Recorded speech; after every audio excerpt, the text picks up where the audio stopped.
Muchas gracias, amigos. Continuamos aquí en A la Cuenta de Tres. Como lo habíamos anunciado, vamos a conversar ampliamente acerca del consumo de drogas y sobre todo en jóvenes. Esto definitivamente es algo que nos preocupa y como padres debemos estar atentos. Pero no solo como padres, si como joven también nos estás viendo, es importante también escuchar sobre todo de las manos de un especialista la verdad, ¿no? No lo que dicen por ahí, no lo que encontramos en YouTube, no lo que de repente leemos en Google. No hay que creer todo lo que dice Google, que trata en algunos casos, algunos artículos de reivindicar algún tipo de drogas que efectivamente pues hay que tener muchísimo cuidado. Así que vamos a conversar extensamente, ¿verdad, Sofi? Así es, y tenemos para eso la presencia de Eduardo Cruz, especialista de vida. Eduardo, bienvenido. ¿Cómo estás? Muchas gracias por la invitación. Bueno, los jóvenes siguen siendo quizás un público objetivo muy claro en este punto relacionado al consumo de drogas, ¿no? Sí, la evidencia científica nos dice que después de los 25 años una persona difícilmente llegaría a involucrarse con drogas ilegales, básicamente marihuana o pasta básica de cocaína en nuestro país, ¿no? Por eso que los enfoques de prevención generalmente están orientados y enfocados en la adolescencia. Y principalmente la escuela es el principal espacio de prevención. Ahí es donde se desarrollan los programas de prevención, básicamente.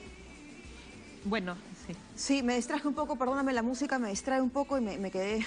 Estoy preocupada porque hay, como lo mencioné al inicio de la entrevista, también hay algún tipo de reivindicación, sobre todo hacia el tema de la marihuana, y particularmente la marihuana, sobre todo la de estos tiempos, podría incluso ser catalogada como una droga sintética, ¿verdad? Porque, digamos, ya está, es una planta transgénica en la cual intervienen una serie de aditivos y que es mucho más potente incluso que en otros años, en años anteriores. Sí.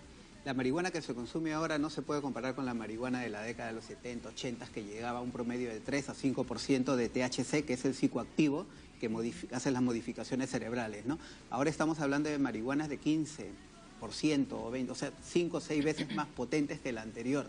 De hecho, por ejemplo, en Holanda ya han tenido que todos saben que hay los coffee shops y donde pueden comprar uno y consumir marihuana, han comenzado a limitar la cantidad de THC que tienen la marihuana que ellos venden, de manera que no puede exceder en ningún caso el 15% de THC, y 15% ya estamos hablando que es bastante alto, ¿no? El tetrahidrocannabinol, que es el compuesto... El componente psicoactivo, que hace el daño cerebral. Bueno, hace los resultados recreativos, que yo diría... Yo no usaría el término recreativo, porque ponerlo en términos recreativos es ponerlo a la par con salir con los hijos a pasear o ir al teatro, ir al cine. Esas son acciones recreativas o lúdicas, ¿no? Yo, por ejemplo, también he cuestionado mucho que en México, cuando se dio el amparo para 4 personas que querían consumir libremente marihuana, el dictamen del juez salió como que es para el libre desarrollo de la persona. Yo no veo ahí ningún desarrollo en el consumo de una sustancia psicoactiva que va a alterar. Ese es el problema, ¿verdad? Porque hay mucha información, digamos, a la mano que se puede conseguir, y en algunos casos, como dije en algún momento, reivindicativa de este tipo de droga, o de esta droga en particular, que para muchos jóvenes puede aparentar ser una droga inofensiva o pueden tener esa idea cuando en realidad no lo es. Y aparte tengo entendido también que es el puente a un consumo de otro tipo de drogas. Generalmente, si uno, por ejemplo, va a una comunidad terapéutica, un espacio donde encuentra personas con problemas de adicción, va a encontrar que si una persona está ahí por alcohol o por pasta básica o por hidrato de cocaína, generalmente ha consumido antes marihuana. O sea, muy difícilmente vamos a encontrar una persona que ha consumido una droga más dura que no haya consumido marihuana. Eso es lo que usan el argumento para decir que es la puerta de entrada. No es una explicación psicológica, pero sí es una explicación sociológica, ¿no? Porque las personas que consumen drogas generalmente es para alterar su estado de ánimo. Y si uno comienza a alterarlo con el alcohol, bueno, puede comenzar a experimentar. Porque igual hay cuestiones quizás que tendríamos que visibilizar en cuanto a las condiciones o los condicionantes para el inicio de consumo de drogas, ¿no? Que va más allá, entiendo el análisis y las posibilidades de un enfoque sociológico, pero ¿por qué inician el consumo de drogas los adolescentes y los jóvenes? ¿Qué es lo que está marcando que esta situación se dé? Justamente en el consumo de drogas hay muchas explicaciones, desde las biológicas, psicológicas, sociológicas, ¿no? Como nosotros no podemos medir esta enfermedad en términos de que un insecto te picó o lo adquiriste por algún contagio, no se puede medir lamentablemente la adicción de ese modo. Nosotros lo manejamos en salud a través de los factores de riesgo y los factores de protección. Okay. Y en los factores de riesgo hay factores de tipo individual, de tipo familiar y de tipo social. Por ejemplo, un factor de riesgo de tipo social es que se vea que es una cosa normal que las personas consuman drogas y por tanto la persona se orienta a ese consumo. Un factor familiar es que el padre haya consumido o la madre consuma sustancias y por lo tanto el hijo va a tener altas probabilidades de consumir sustancias. Y un factor individual también puede ser, en el caso del alcohol se ve claramente porque los consumidores o las consumidoras de alcohol, incluso consumiendo alcohol durante el embarazo, pueden generar alguna genética que haga que la persona sea más predispuesta a consumir. Precisamente acá estoy viendo algunas cifras, ¿no? Alrededor de 200.000 escolares, ¿no? Presentan pues un consumo problemático de alcohol. 47.000 consumen marihuana y 20.000 consumen cocaína y PVC. Estamos hablando de una población de jóvenes escolares. Sí. Es una población de escolares, nosotros lo decíamos en algún momento que se hace incidencia más en los jóvenes, en los adolescentes, porque también hay mucha evidencia científica que dice que si uno mientras más temprano comienza a consumir, la probabilidad de desarrollar dependencia aumenta. Aumenta, claro. ¿No? Entonces se hace mucho trabajo ahí preventivo, en DeVida, por ejemplo, se desarrollan programas de prevención en escuelas, en 21 regiones del país, ya estamos próximos a cubrir todas las regiones. Pero igual se sigue presentando esta dificultad, ¿no? Ya cuando el problema entra a tratar de solucionarlo, no a través de la prevención, sino a través del tratamiento, que son los consumidores problemáticos de drogas, los dependientes, ahí sí tenemos todavía bastante trabajo que hacer. En el país existe alrededor de 160 camas especializadas para adicciones, que están básicamente en Lima. Lo cual quiere decir que si una persona tiene un problema de dependencia y vive en San Martín, vive en Tacna o vive en otra provincia diferente a Lima, no tiene una oferta pública para cubrir esta demanda de tratamiento. Precisamente en el aspecto de prevención, ¿quiénes deberían ser los actores involucrados para prevenir el consumo de drogas en adolescentes, en jóvenes? ¿Quiénes deberíamos estar inmersos en todo este proceso? Se ha demostrado que los programas preventivos más eficaces son los programas preventivos familiares. Okay. ¿No? O sea, que involucrar al padre, a la madre o al tutor, porque no significa necesariamente que una familia monoparental sea una familia de riesgo, claro. ¿no? Puede ser una familia monoparental que sea mucho mejor que una familia parental donde los padres discuten y tal, ¿no? Entonces, los programas preventivos familiares son los que mejor éxito han tenido, ¿no? Nosotros tenemos un programa que se llama Familias Fuertes, Amor y Límites, sí, y que con este desarrollamos acciones también beneficiando a miles de familias en el país, ¿no? Pero básicamente también habría que recordar que las acciones de prevención las tiene que hacer cualquier persona, ¿no? No solamente los padres, los amigos, los mayores, los hermanos mayores también tienen una función ahí. Y debemos un poco de abandonar esta costumbre de algunos padres, a veces los escuchamos que dicen, bueno, yo le pago un buen colegio a mi hijo y que se encarguen ahí los profesores, los docentes de formarlos, ¿no? La familia en realidad es el núcleo de mayor formación de valores de los adolescentes, de los hijos, ¿no? Y es una responsabilidad de los padres. Importante mencionar esto. De mayor formación de valores de los adolescentes, de los hijos, ¿no? Y es una responsabilidad de los padres. Importante mencionar esto, ¿no? Porque la problemática de drogas a nivel juvenil, a nivel escolar, está presente en todo nivel social, ¿no? Y en todo caso también hay drogas de todo tipo, para todos los alcances, para todos los bolsillos. Con relación a este programa de DeVida, Familias Fuertes, Amor y Límites, me gusta el nombre porque tiene que ver un poco, ¿verdad?, con ayudar a los padres a poner límites también, ¿verdad? Esto sí me parece importante conversarlo porque muchas veces los padres se pierden, nos perdemos, me incluyo, porque soy mamá también y a veces puede pasar que, digamos, en tratar de ser amorosos, en tratar de cubrir necesidades, ¿no? Perdemos un poco de vista lo que son los límites, y los límites van de la mano con el amor. ¿Cómo trabajan ustedes en este caso, digamos, directivas sencillas, ¿no? Sí, el programa básicamente cuenta con la participación de los padres para enseñarles modelos de crianza efectivos, ¿no? Y un modelo de crianza efectivo significa que, como lo menciona Cecilia, efectivamente hay que darle amor a nuestros hijos, pero también hay que ponerle límites porque hay que recordar que son adolescentes y niños que se están formando y que todavía no tienen interiorizado el tema de los límites. Por lo tanto, hay que enseñarles eso también. Y acá en este programa se les enseña con práctica, incluso con role-playing, a ver cómo podrían trabajar esto, porque ya hay sesiones también en las cuales están los dos, el padre y el hijo, y se desarrolla un clima de bastante afecto, de bastante comprensión, ¿no? Y eso es un poco lo que empuja a los padres a poder mejorar su crianza. Quizás entendiendo también los límites como la posibilidad que le damos a nuestros hijos de que tomen decisiones adecuadas para sus vidas, ¿no? Porque quizás la imposición que podría entenderse inicialmente en el momento cuando se habla de límites no es necesariamente el camino, sino es este roleplay que habla, es esa posibilidad de ponerte en el lugar del otro, del padre o del hijo, y a partir de eso generar condiciones para que tomen decisiones que no afecten su vida, ¿no? Sí, exactamente. No es que los talleres que se desarrollan, las sesiones que se desarrollan no son necesariamente informativas, sino son participativas. En esto se pone el ejemplo y ellos comienzan a desarrollar estas acciones, ¿no? También hay que decir que para hacer prevención no necesariamente uno tiene que hablar de droga o hablar de la sustancia. Desarrollar, por ejemplo, la autoestima, desarrollar, por ejemplo, la comunicación, se puede hacer sin necesidad de hablar de drogas y con eso ya estoy dando un paso preventivo importante, ¿no? Por eso nosotros tenemos una línea de ayuda gratuita que es el 0800 44 400, el habla franco, y ahí nosotros recibimos llamadas de los mismos chicos, de los padres, de la enamorada, del amigo, que quiere ayudar de repente a una persona que está involucrándose con el consumo de drogas.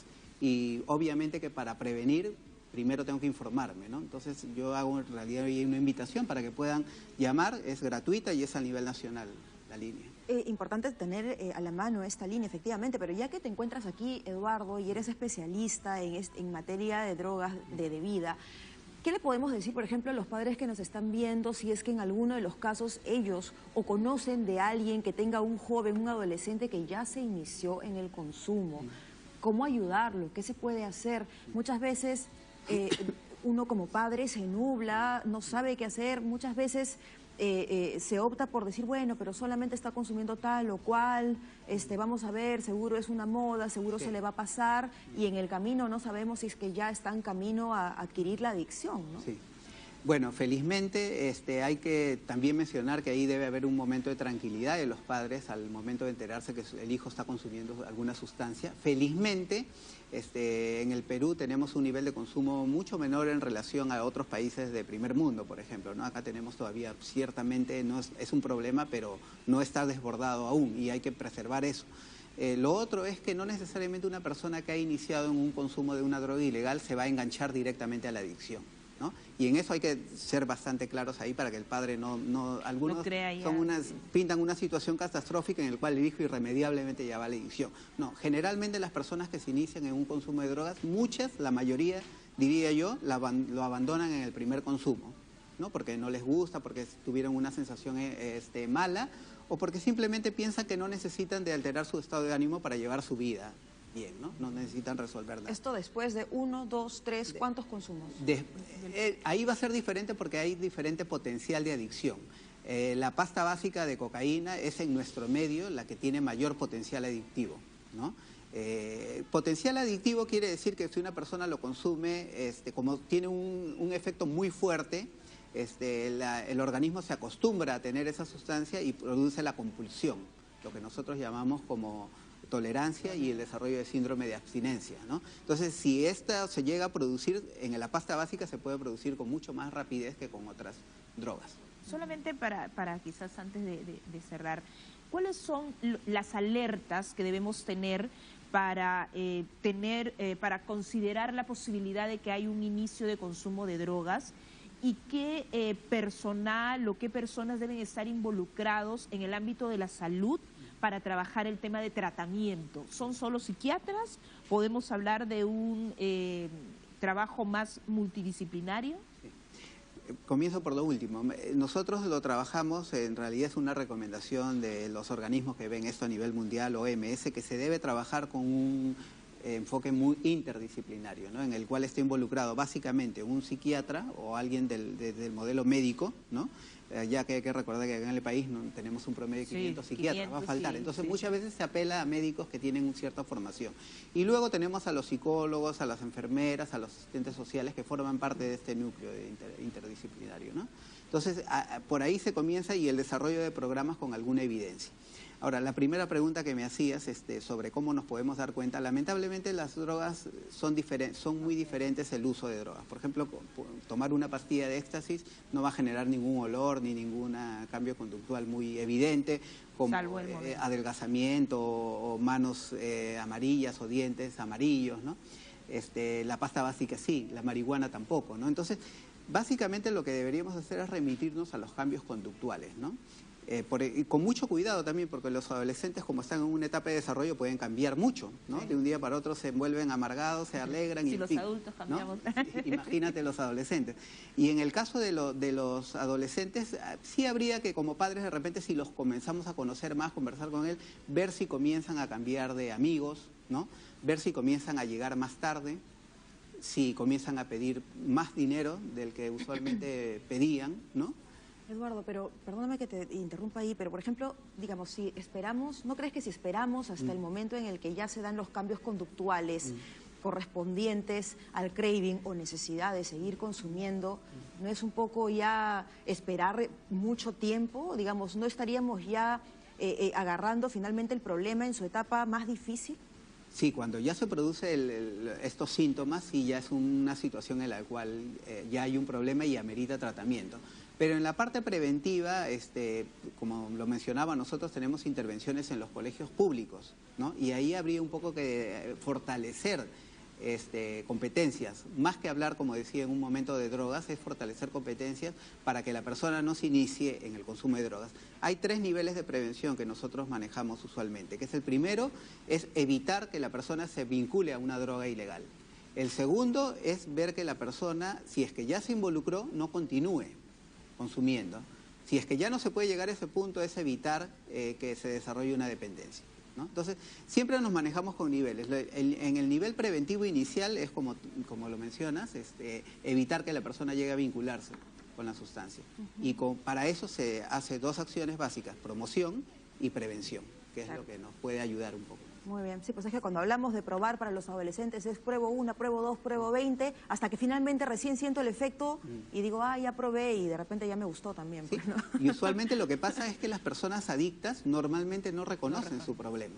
Entonces ahí básicamente lo que sucede es que alguien que convive con él es el que se da cuenta y trata de convencerlo, y muchas veces esto demora. Mientras una persona más demora en la atención, las probabilidades de recuperarse también comienzan a disminuir. Y frente a esto también, y ya para terminar, con relación a la adicción, ¿cómo se sabe finalmente si uno tiene la capacidad de desarrollar o de pegarse a esta droga? Hay algunos estudios que indican que la adicción podría ser un factor genético, ¿no? Sí, pero sí, básicamente hay factores de riesgo que nosotros manejamos. En algunos casos se han desarrollado algunas vacunas para la adicción, para la dependencia. Pero estas dependencias no es que te va a evitar que tú te consumas la sustancia, sino que va a evitar que se produzcan los efectos de la droga. Pero lamentablemente este no es un mecanismo muy viable, porque no vamos a estar vacunando a todo el mundo pensando en la probabilidad de que va a desarrollar una adicción o que se va a iniciar en el consumo, ¿no? Sin embargo, esto también nos coloca en la posición, o a los adolescentes, de ruleta rusa, ¿no? Sí. No sabemos en qué momento de la rueda finalmente o en qué momento del juego se va a disparar. Sí, es, como tú lo has dicho, es una ruleta rusa, porque en nivel de evidencia que tenemos de investigación, no podemos predecir quién va a caer en las garras de la adicción. Bueno, sí, a seguir trabajando tema, ¿no? duro. Y quizás en algún momento hablar sobre el uso de la marihuana y la marihuana medicinal también va a ser interesante. Que es un tema completamente distinto y que finalmente también aborda todo lo que significa el uso de drogas, ¿no? Sí. Para distintos temas, pero es el uso. Hoy día es el día que se conmemora el Día Mundial de la Lucha contra las Drogas, y en la política mundial ha habido varios avances. Así es. Actualmente estamos un poco, algunos países dicen, de la flexibilidad para poder tratar estos temas de marihuana medicinal. En Uruguay, por ejemplo, es legal, sí. ¿no? Pero es un tema muy delicado y hay que tocarlo con bastante evidencia. Sí, así es. En todo caso, será en otro momento porque precisamente hoy pues se conmemora el Día Internacional de la Lucha contra el Uso Indebido y el Tráfico Ilícito de Drogas. Así que por eso pues queríamos tener esta conversación el día de hoy. Pero en otro momento sería interesante poder tocar ese aspecto también. Muchas gracias, Eduardo. Eduardo Cruz, especialista de vida. Gracias por la visita. Gracias también. Nos vamos a una pausa. Por favor, nos vamos a una pausa y volvemos con más aquí en A la Cuenta de Tres. Por supuesto, ya saben, tenemos información, tenemos música, tenemos aspectos de la salud, todo lo que usted necesita aquí en A la Cuenta de Tres. Volvemos.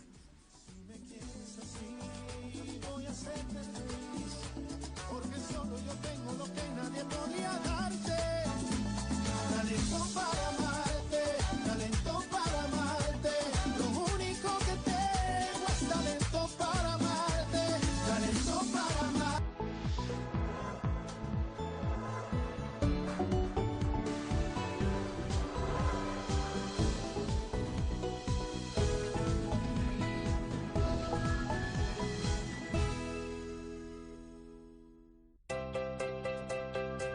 Cada uno de ellos tiene una historia.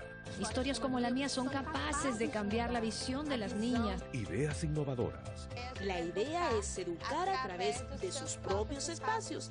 Desafíos que han hecho del lugar donde viven una gran ciudad.